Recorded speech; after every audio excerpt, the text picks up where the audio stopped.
반갑습니다. 예, 그동안 평안히 잘 지내셨습니까?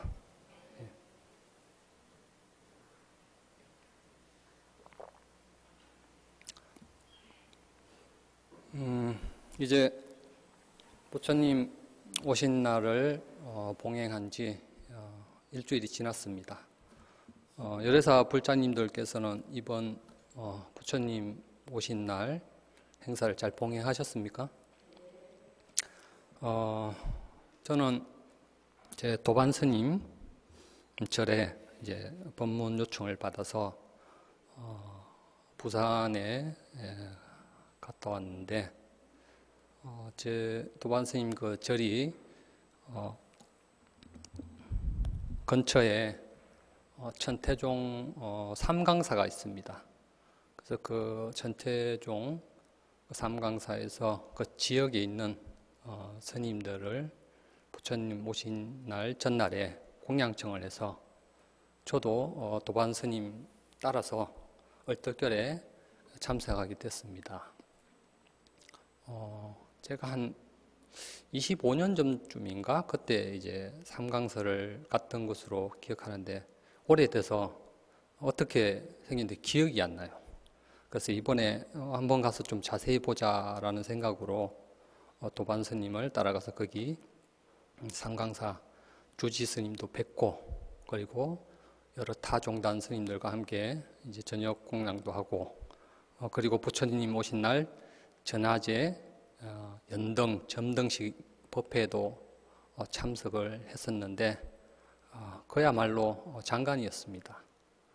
연등이 불교 TV에서 나오는 거 보니까 한 5만 개 정도가 켜진다고, 제가 그날 갔을 때는 옆에서 7만 개 정도 켜진다고 하는데 정확한 정보는 잘 모르겠습니다. 대략 그 정도 연등이 달려 있었는데 그때 점등식 때 연등을 점등하니까 그야말로 장관이었죠.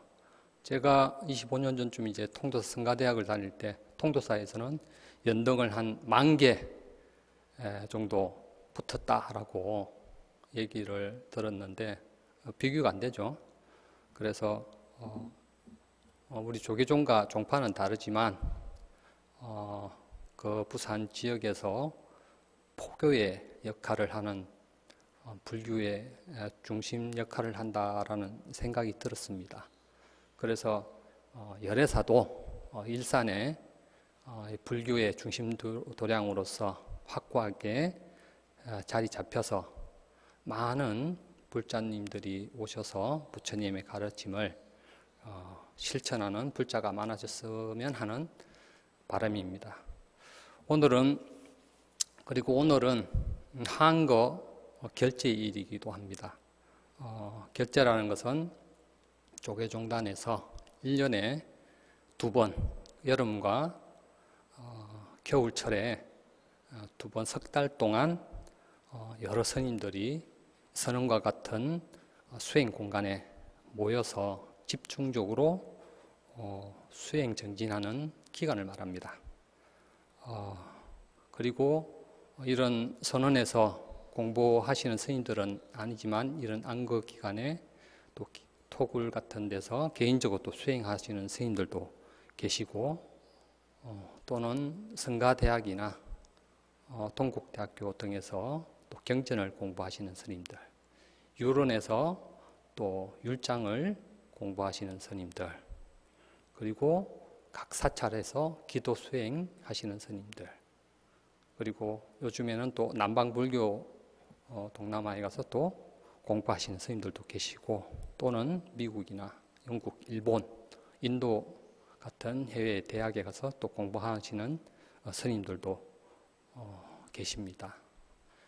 이러한 수행하는 스님들 각자는 공부하는 자신이 추구하는 공부의 주제, 수행의 주제는 다르지만 모두가 깨달음이라는 공통의 목표를 달성하기 위해서 열심히 정진하는 분들이라고 말할 수 있습니다. 물론 여기에는 우리 불자님들도 마찬가지로 이런 안거 기간에 기도를 올리셔서 석 달 동안 자신이 추구하는 기도, 예컨대 관음기도, 지장기도 또는 신묘장구 대다라니, 자비도량 창법, 경전 독성, 절하기 등 자신이 기도 수행 주제로 잡은 것을 가지고 집중적으로 마음을 닦고, 그리고 봉사활동 등을 통해서 선업을 짓는 활동을 하기도 합니다. 그리고 또 직장 등 좀 일이 바빠서 절에 잘 못 오시는 분들은 절에 또 기도를 올리시고 자신의 환경에 맞게 짬짬이 또 기도를 개인적으로 하시고, 그리고 또 선업을 지으려는 그런 노력을 하는 분들도 계십니다. 이러한 모든 불제자들, 출가 수행자들과 그리고 제가 불자님들, 이런 사부 대중은 불법이라는, 부처님 가르침이라는 이러한 인연으로 모인 공동체입니다. 즉 깨달음이라는 저 피안으로 가기 위해서 함께 같은 배를 타고 있는 운명 공동체라고 말씀드릴 수 있습니다. 그래서 이번 한거 기간에는 출가를 하신 스님이시든 또 제가 불자님이시든 모두가 각자 자기가 처한 환경에서 원하는 바를 성취하고자 하는 목적으로 열심히 정진해야 한다고 생각을 합니다. 사시불공 때, 좀 전에 사시불공 때 스님께서 축원을 하신 것처럼 참선자 의단동로, 연불자 삼매현전, 강경자 해양통투, 기도자 소원성취, 오늘 열애사법당에 와서 열심히 기도한 이 인연 공덕으로 화두를 참선하는 수행자는 화두를 들고, 화두라는 하나의 수행 주제를 들고 의심이라는 힘으로 집중삼매를 이루어서 단박에 그 화두의 의심을 깨뜨리고, 그리고 연불하는 수행자는 관세음보살이나 지장보살 등 다양한 자기 수행 주제에 맞는 연불을 할 때에 다른 번뇌들은 들어오지 않고 오로지 불보살님의 명호 하나만 쭉 이어지는 집중삼매를 이루고, 그리고 경전을 공부하시는 수행자들은 열심히 일심으로 경전을 독송해서 그 경전에서 나타나는 핵심 이치를 터득해서 깨달음으로 가는 지혜를 터득하고, 그리고 기도하시는 수행자들은 볼보살님의 가피를 입을 수 있도록 열심히 수행 정진하는 기간으로 삼아야 합니다. 그래서 오늘 본문에서는 열심히 기도 수행 정진하는 불자가 되자라는 주제로 말씀드려 볼까 합니다.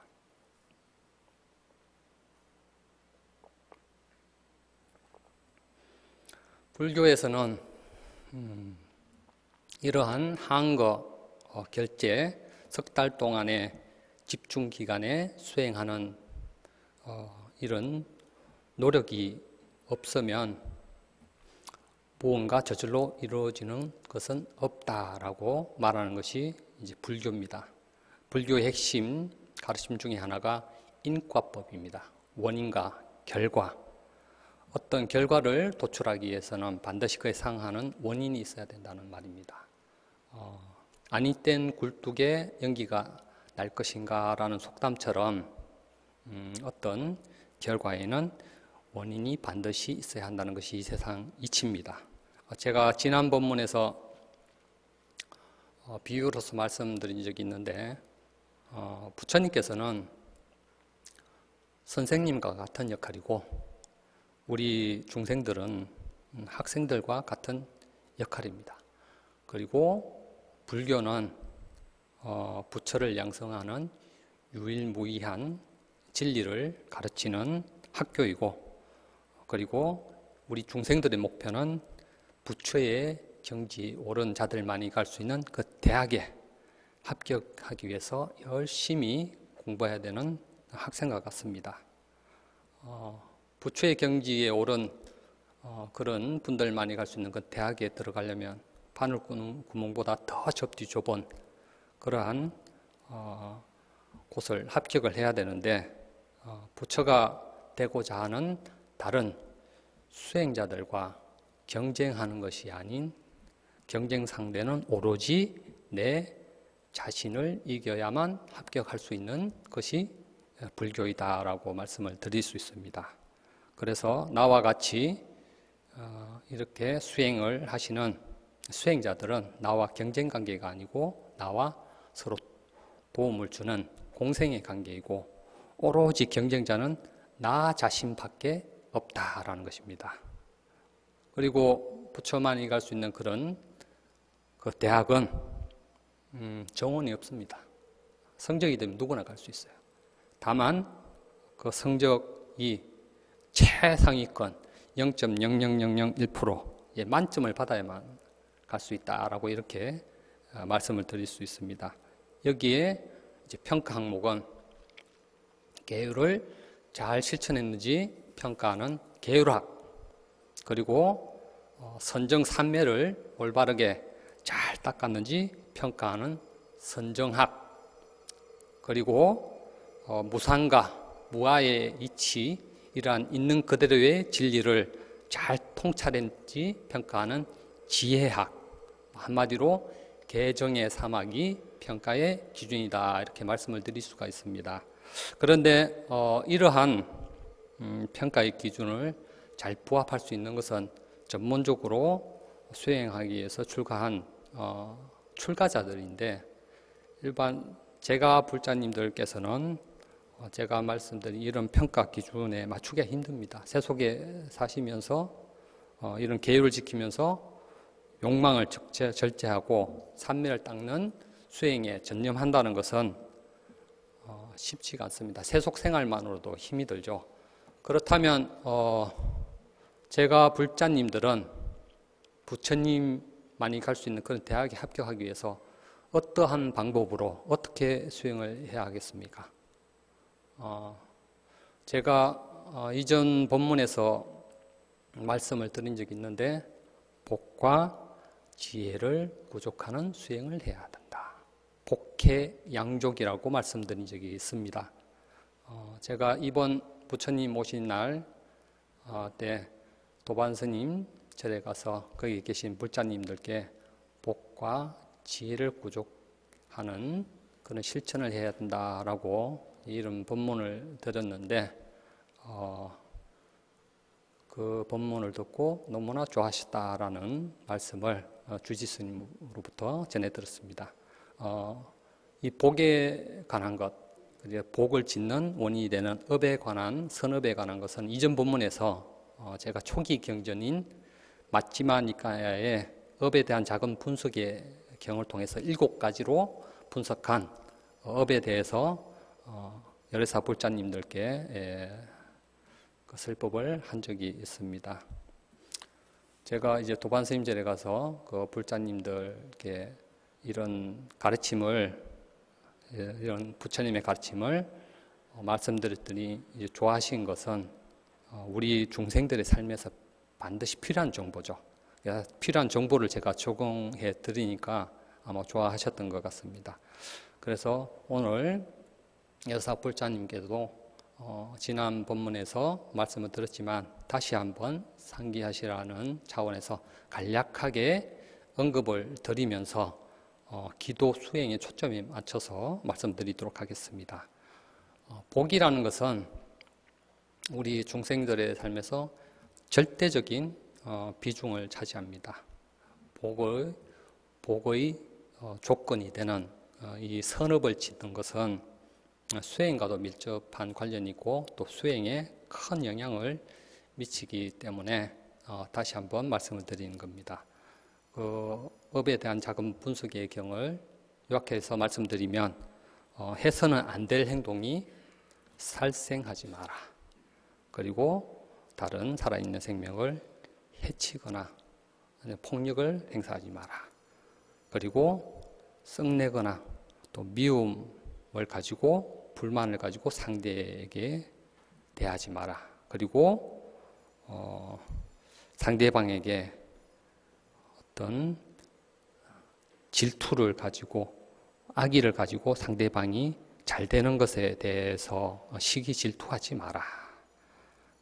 그리고 수행자에게 보시를 행하지 않고 인색하지 마라.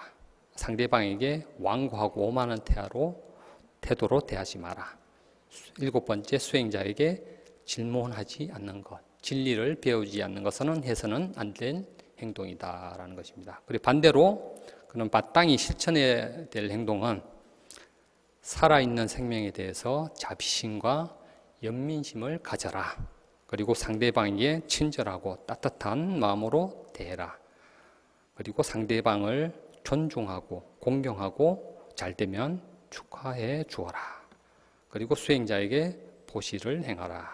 그리고 상대방을 환영해 맞이해주고 자리를 양보해주고 존중할 사람은 존중할 줄 알고 공경할 사람은 공경할 줄 알고 공양할 사람은 공양할 줄 알아라. 그리고 수행자에게 질문해라. 즉 진리에 대한 배움을 가져라라는 것으로 이렇게 요약할 수 있습니다. 이러한 복 짓는 행동, 복의 조건이 되는 선업을 짓는 행동은 윤회를 하면서 우리 중생들에게 행복을 가져다주는 결정적인 역할을 합니다. 이와 반대로 해서는 안 될 행동들은 우리들에게 괴로움의 값을 가져옵니다. 그래서 우리 불자들이 실천해야 될 이런 선업은 자신의 탐욕과 분노의 마음을 내려놓아야만 실천이 가능한 행동입니다. 예를 들어서 보시를 하냐면 자신의 것이라는 이런 탐욕을 내려놔야 되고 그리고 분노의 마음을 잘 다스려야만 살인하거나 폭력을 행사하는 것을 하지 않게 됩니다. 그래서 이것은 윤회의 근본 원인인 우리 중생들의 근본 본래인 탐진치를 잘 다스려야 하기 때문에 수행과도 밀접한 관련이 있다라고 이제 말씀을 드린 겁니다. 요즘 매스컴에서 20대 어떤 여성이 어떤 범죄 수사물에 거기에 대해서 몰입하다가 실제로 사람을 죽여보고 싶어서 호기심으로 같은 20대 여성을 죽였다라는 뉴스를 봤습니다. 참 어리석은 행동이죠. 예. 그러한 어리석은 행동으로 평생에 아마 감옥에 가겠죠. 과거 같았으면 이제 사형을 당했거나 이러한 어리석은 바탕에는 좀 전에 말씀드린 우리 중생들의 근본 본대인 탐진치. 그래서 업의 7가지로 분석한 업에서 첫 번째 살생하지 마라 라는 해서는 안 될 행동을 한 겁니다. 이것은 인과의 법칙을 모르는 것, 어떤 행위에는 그에 상응하는 과보가 따른다는 이러한 이치를 알지 못한 상태에서 한 어리석은 행동입니다. 그래서 업의 7가지로 분석한 이 업의 내용에서 7번째, 수행자에게 질문하는 것, 부처님의 가르침을 배우는 것. 만약에 그 여성분이 부처님의 가르침을 들었다면, 부처님의 법을 만났다면 어리석은 행동에는 그에 상응하는 괴로움의 가보가 따른다라는 이런 이치를 알았다면 그런 어리석은 행동은 하지 않았을 것이라는 이런 안타까운 마음이 듭니다.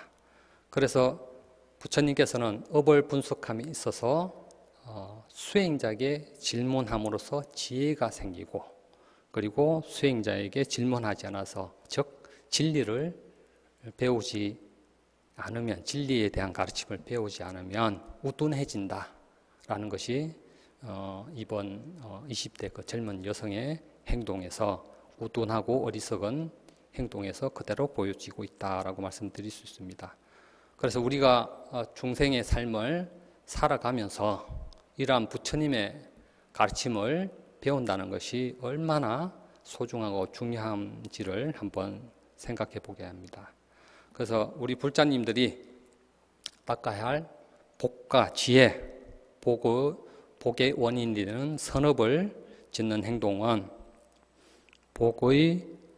복을 받는 행동이자 동시에 지혜로운 행동이다. 즉 복과 지혜를 함께 구족하는 행동이다라고 말씀드릴 수가 있습니다.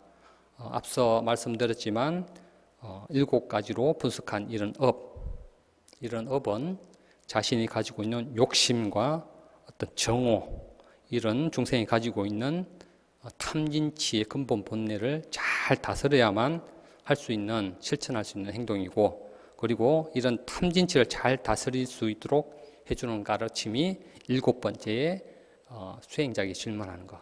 오늘처럼 이런 부처님 계신 이런 열애사에 오셔서 이런 법문을 듣고 또 불교 대학 등에서 부처님의 핵심 가르침을 들어서 그러한 가르침을 이해한 상태에서 한 행동, 선업을 짓는 행동은 지혜로운 행동이다라고 말씀을 드릴 수가 있습니다. 다시 말씀드리자면 부처님의 가르침을 잘 배워서 선하고 선하지 않는 행동을 잘 구분해서 실천해야 할 행동은 실천하고, 실천하지 않아야 할 행동은 실천하지 않는 행동, 그러한 행동을 부처님의 가르침대로 잘 실천하기 때문에 지혜로운 행동이다라고 이제 말씀을 드린 겁니다. 그래서 이런 중생의 근본 본래 탐진치를 소멸하는 것은 지난 제가 법문에서 초기 경전인 앙구따라 니까야의 깔라마경을 통해서 제가 말씀을 드렸는데, 올바른 진리를 선택하는 기준, 그 기준에서 탐진치를 소멸하는 가르침인지 보아라. 이런 탐진치가 소멸되면 나에게 이익과 행복을 가져다 주는 가르침이다. 그것이 올바른 진리를 선택하는 기준이다라고 말씀을 드린 적이 있습니다. 그래서 거기서도 탐진치, 중생의 근본 본래를 소멸시키는 가르침이다라고 말씀을 드렸습니다. 그래서 진리를 터득한다는 것, 열반에 도달한다는 것은 경전에서는 탐진치의 소멸이다라고 표현을 합니다. 이 탐진치가 소멸되면 진리는 그대로 드러나게 되고, 우리 중생들의 눈에 가려진 이 번뇌의 가림막은 가려지고 그대로 있는 그대로의 진리의 세계를 볼 수 있는 지혜의 눈을 가지게 됩니다. 그래서 불자님들께서 실천해야 될 이러한 복과 지혜의 구족에 있어서 이런 선업을 짓는 것은 탐진치의 이 근본 본래를 잘 다스려야만 실천할 수 있고, 이것은 나의 것이다라는 탐욕, 그리고 내 것을 남에게 주기 아깝다라는 탐욕이 심해진 집착 있으면 선업을 행하기는 어렵습니다. 그래서 앞서 언급했듯이 7번째 수행자의 질문에서 부처님의 가르침을 배워서 이런 인과의 법칙을 이해해서 선업을 짓는 것이 나에게 이익이 되고 행복을 가져다 준다라는 이치를 알게 되면, 그러면 자기 자신을 한번 되돌아보게 되고 선업을 짓고자 하는 의지를 일으킬 수 있게 된다라고 말씀드릴 수가 있습니다. 이것을 불교의 수행을 4가지로 요약한 신의 행증, 부처님의 가르침을 믿고 이해하고 실천해서 정덕한다라는 이 4가지 단계에 대입해서 말씀드려보자면, 이런 7번째 수행자의 질문에서 부처님의 가르침, 핵심 가르침, 인과의 가르침 등 다양한 부처님의 핵심 가르침을 이해해서, 이해하는 것이 이제 이해하는 것이죠. 부처님의 가르침을 이해하는 것, 그리고 이런 이해함으로써 부처님에 대한 믿음이 깊어지는 것, 그리고 그리고 이런 부처님의 가르침의 이해와 그리고 부처님의 가르침에 대한 신심을 가지고 실제로 이런 실천을 하는 것, 그리고 이런 실천을 함으로써 미래에 나에게 이익과 행복의 이라는 결과가 과보가 찾아오게 되고 그리고 지혜가 생긴다라고 정덕한다라고 이렇게 대입해서 말씀드릴 수가 있겠습니다. 그런데 이것은 부처님께서 우리 중생들이 살아가는 업의 법칙에 대해서 이래 말씀을 드린 것이고 부처님께서는 근본적으로 지향하시는 것은 세속의 불완전한 행복을 넘어선 완전한 행복인 열반이기 때문에 열반에 다가가기 위한 이런 삼매를 닦는 수행을 해야 됩니다. 그래서 이번 한거 결제 기간에 스님들께서는 선원과 같은 이런 여러 스님들이 모여서 수행할 수 있는 공간에서 정말 열심히 수행 정진하실 겁니다. 그렇다면 우리 불자님들은 그런 공간은 잘 없죠. 일부 사찰에서 이런 시민 선방을 운영하는 곳이 있어서 또 그런 곳에 가셔서 수행하시는 제가 불자님들도 계시지만 일반 가정생활을 유지하시면서 또 직장생활을 유지하시면서 이런 수행을 한다는 것은 쉽지 않습니다. 그렇다면 우리 일상생활에서 실천하는 할 수 있는 그런 수행은 무엇인가? 지금도 잘 실천하고 계시지만 염불이나 경전 독송이나 또는 사경이나 이런 수행을 하시는 것이 좋다고 생각합니다. 물론 여기는 또 절하는 수행도 있기 때문에 절하시는 분은 또 절하는 것을 자기 수행 주제로 삼아서 열심히 기도 정진하시면 됩니다. 제가 이전 본문에서도 언급드린 적이 있는데 기도 가피의 사례에서 저희 은사스님 절에 신도 회장 보살님의 사례를 말씀드린 적이 있습니다. 그 보살님께서는 집에서 하루에 1000배씩 1000일 기도를 했습니다. 3년을. 그 공덕으로 남편분께서 전기회사를 운영했는데 그 당시 때 입찰 방식으로 바뀌었습니다. 어떤 전기 공사가 있으면 그럼 전국에 있는 전기회사들이 다 모여들겠죠. 그때 입찰을 해서 200억짜리 공사를 낙찰받은 겁니다. 그래서 그 거사님께서 그 신도회장 보살님께 너 덕분이다라고 이렇게 말한 사례가 있습니다. 그리고 스님 중에서는 다 잘 아시겠지만 제주도 약천사를 창건하신 해인 스님께서는 해인사 8만 대장경각에서 하루에 5000배씩 200일 동안 100만 배를 하셔서 기도 가피를 성취하셨다는 일화는 너무나 유명한 일화입니다. 그리고 연불 수행하면 항상 이제 스님들께서 이런 법문을 하시면서 사례를 드는 것이 수월 스님입니다. 수월 스님은 근대 선지식 중에 유명하신 경허 스님의 뛰어난 세 분의 제자 중에 한 분이죠. 수월 스님, 해월 스님, 만공 스님.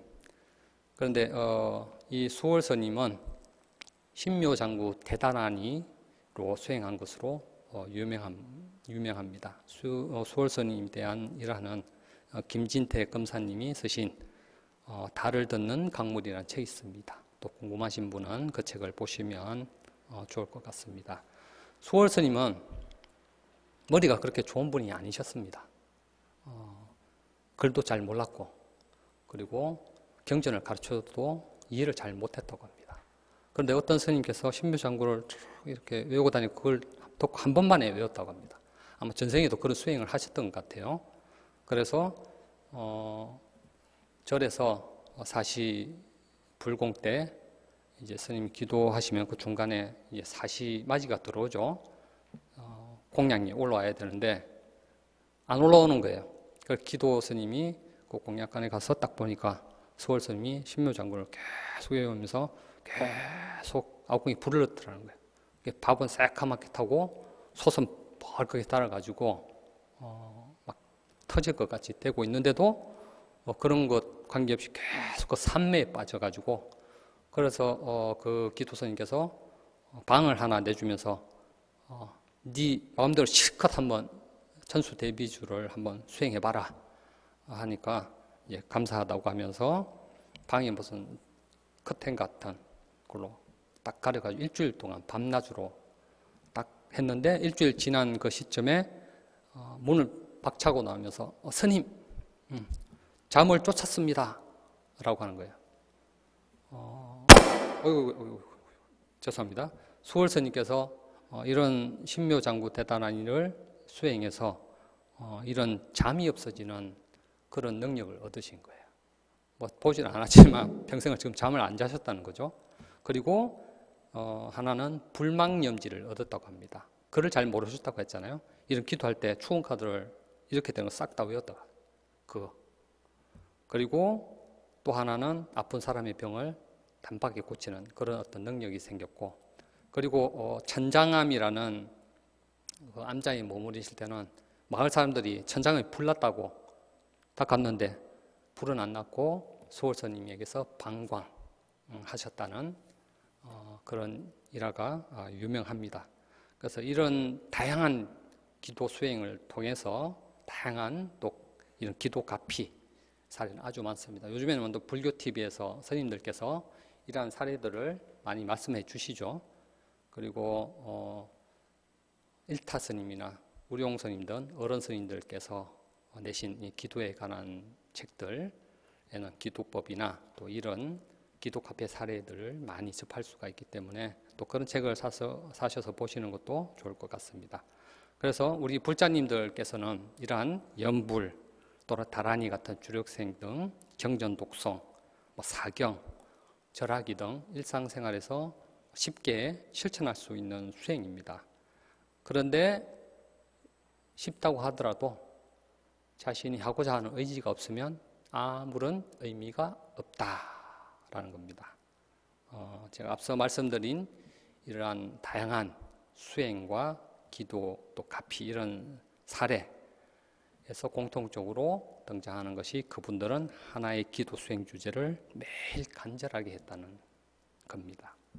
그래서 제가 앞서서 부처님은 선생님 역할이고 우리 중생들은 학생과 같은 역할이다 라고 말씀드렸는데, 학생이 공부 안 하면 성적이 오를 수가 없죠. 마찬가지로 우리 불자님들이 절에 오시기만 하시고 실제로 이런 수행을 하지 않으시면 앞서 말씀드린 그런 경지, 수월스님이 탁 아무 외부 경계도 들리지 않을 정도로 어떤 집중되는 삼매 상태, 그리고 그런 기도 가피 사례, 이런 신비한 체험들은 할 수가 없다라는 겁니다. 그래서 부처님께서는 깨달음에 다가가기 위해서는 선정 삼매를 닦는 수행을 해야 한다라고 경전에서는 강조하고 있습니다. 이런 집중 수행, 이런 집중 수행을 통해서만이 우리가 있는 그대로의 진리를 볼 수 있는, 통찰할 수 있는 지혜가 생기게 됩니다. 그래서 진리를 통찰할 수 있는 지혜를 얻기 위해서는 우리 불자님들은 연불과 같은 이러한 수행을 꾸준히 부지런히 하셔야 된다는 겁니다. 시중에 나와 있는 자기 개발서 중에 전 서울대학교 재료공학부 교수님이셨던 황농문 교수님이 쓰신 몰입이라는 책이 있습니다. 제가 지난 본문 때 언급한 적이 있을 것 같습니다. 그 몰입이라는 그 책은 정말 좋은 책입니다. 유튜브에도 그 교수님께서 나와서 또 강의하는 내용도 있는데 한번 기회가 되면 들어보시면 좋을 것 같습니다. 거기서 말씀하시는 내용이, 그분이 강조하시는 것이 이제 몰입인데, 몰입을 50시간 정도 계속해서 생각하면 몰입도가 100%가 되고 두뇌 가동률이 최대가 된다고 합니다. 그렇게 되면 영재의 뇌가 된다고 합니다. 영재라는 것이 따로 존재하는 것이 아니고 그렇게 몰입을 하면 누구나 될 수 있다는 겁니다. 어떠한 어려운 문제도 그렇게 몰입을 하면 어떤 기적과 같은 아이디어가 들어오고 그 어려운 문제를 해결할 수 있답니다. 당신도 자기 전공 분야의 어려운 난제를 그렇게 몰입을 통해서 풀었다고 합니다. 그리고 천재라고 불리는 분들도 이러한 몰입을 통해서 어려운 난제를 해결했다고 말씀하고 계십니다. 그런데 사실 몰입하면 종교 중에서는 불교를 떠올 수밖에 없습니다. 불교. 다른 종교에서는 어떤 절대자에 의한 이제 구원을 강조하지만 불교에서는 자신의 내면의 수행을 강조합니다. 그리고 수행은 고도의 정신 집중을 닦는 것이고, 그리고 고도의 정신 집중은 행주자와 어묵동정, 걷거나 머물거나 앉거나 눕거나 하는 일상의 전반에서 수행 주제를 한순간이라도 놓치지 않고 계속해서 생각하는 것이고, 이러한 반복적인 생각의 몰입을 통해서 삼매라는 고도의 집중 상태인 삼매를 터득하게 되고, 시간과 공간의 감각을 넘어서는 고도의 집중 상태가 삼매입니다. 그래서 이 삼매를 통해서 세계를 있는 그대로 통찰할 수 있는 지혜가 생기게 되고, 결국에는 세상의 모든 진리를 완전히 깨닫는 깨달음으로 가게 됩니다.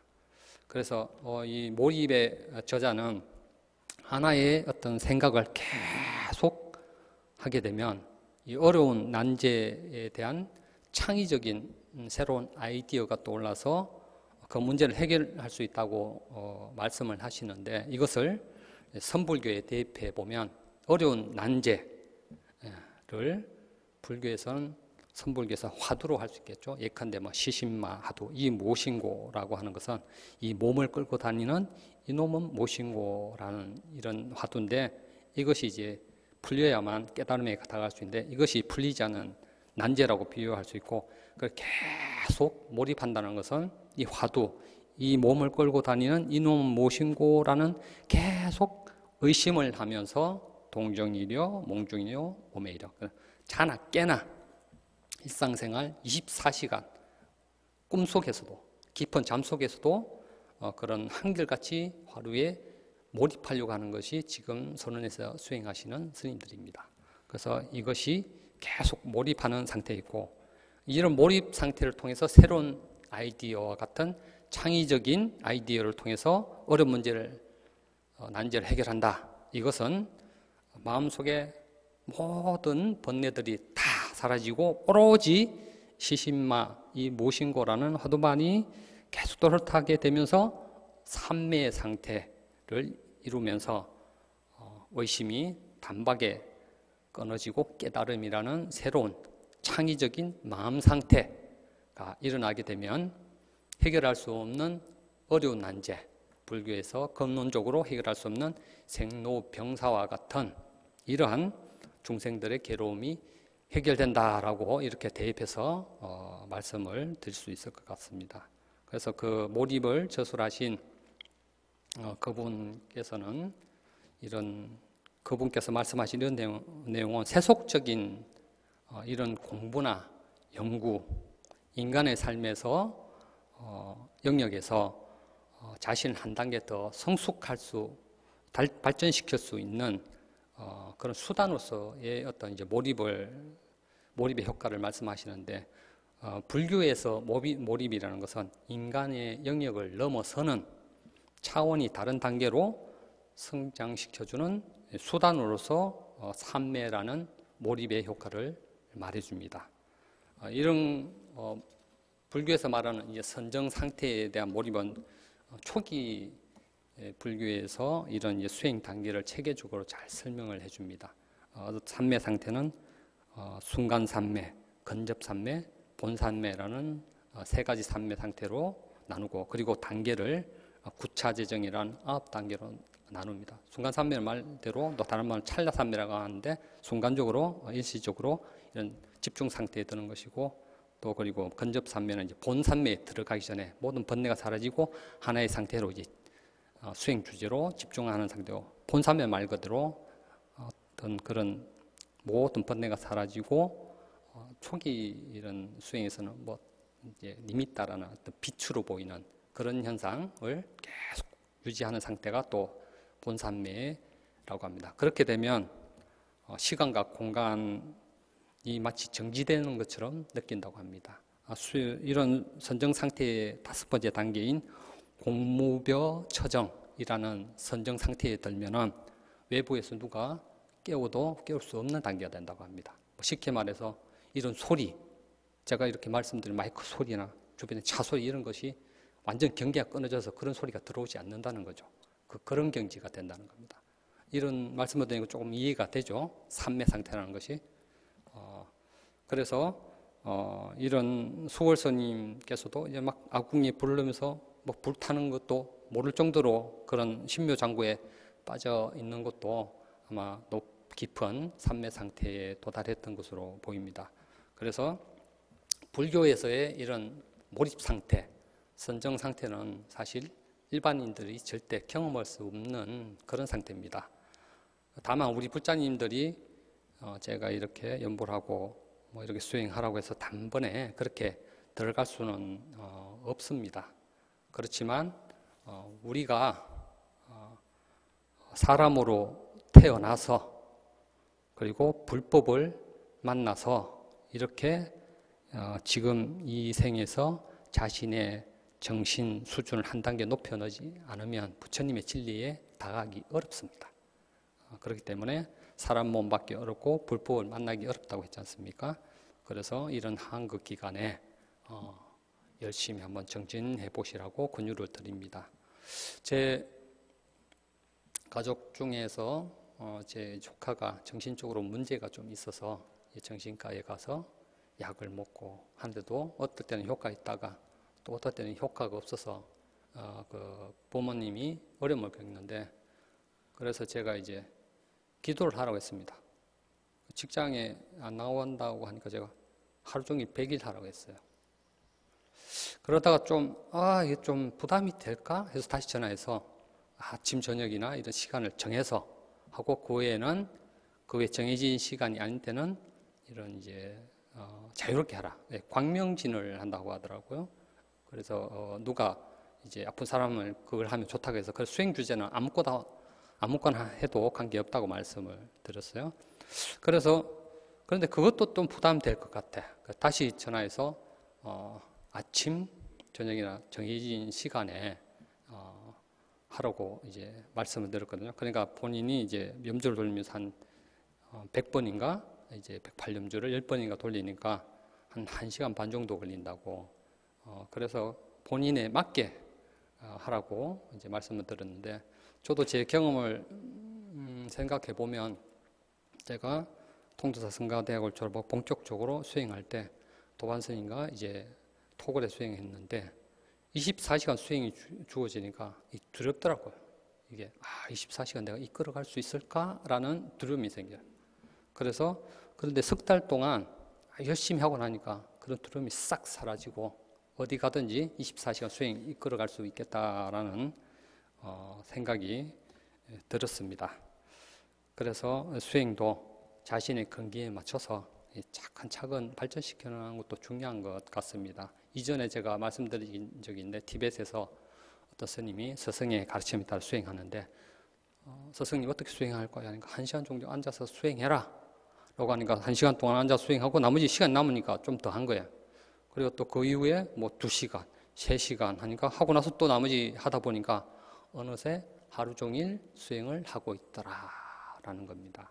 그래서 우리 불자님들도 이러한 분들의 사례를 통해서 본인의 어떤 환경에 맞게 한번 이런 수행, 기도 수행을 하시면 좋을 것 같습니다.